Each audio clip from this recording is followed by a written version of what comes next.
Very short segment from my book about that day. When I arrived at Hazelden in July 1989, I was acutely aware that my thoughts, words, and actions up to that point in my life had led me to this place. This was the result of the sum total of my activities.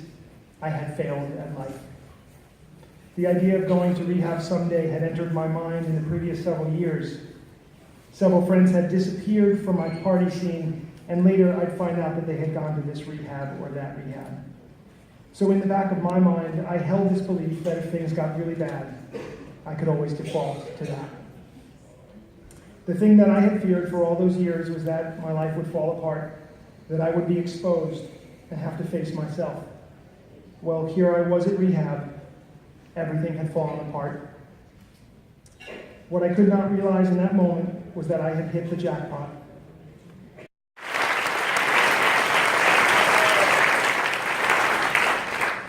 So I spent 50 days at Hazelden, and there was a moment in there where my heart cracked open because of a counselor there, an incredible woman named Pat Mitchell. I don't know where she is today, but she got through to me. And it was the first time in my experience up to that point, since I had started using drugs, that I thought, maybe these people actually want to help me. Maybe it isn't me against the entire world.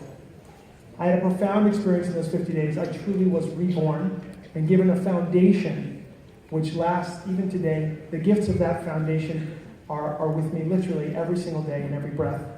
This is how I felt when I left Hazelden after 50 days. On the day of my departure, I was not sure what was going to happen. It was clear that I needed a one-day-at-a-time approach to living if I was going to get through in one piece. I had come a long way in 50 days, perhaps as far as a person could come in such a short amount of time.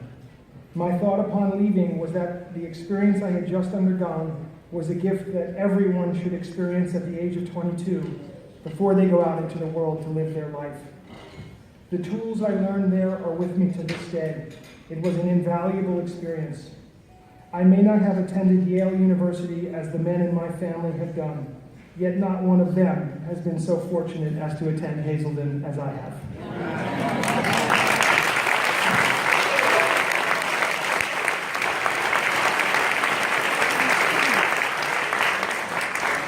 For the longest time, I also have been thinking about this day coming. A day where the stigma of this disease, the shame of it, is exposed for what it is, an illusion. That there is no shame in trying to feel better, on means to feel better that happen to be illegal, or happen to be destructive, or happen to bring calamity into our lives, is not a cause for being shamed. I believe things like the strength of the body, your immunity, your vitality, will help you to avoid relapse. I believe that the mind is a very terrible master, but a really wonderful servant.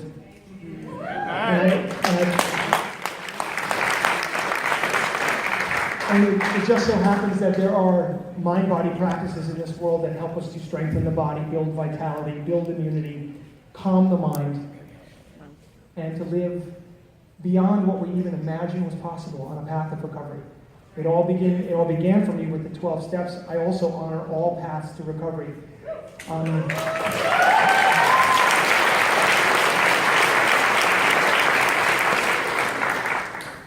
We are part of an industry replete with fraud, replete with dishonesty, replete with all manner of problems. It's an honor to have attended a place that holds such a high bar and that is working every day to make it better.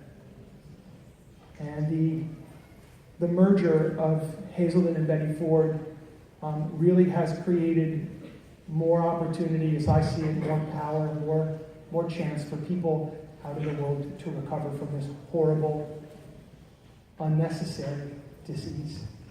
Thank you so much for letting me speak today. Love you.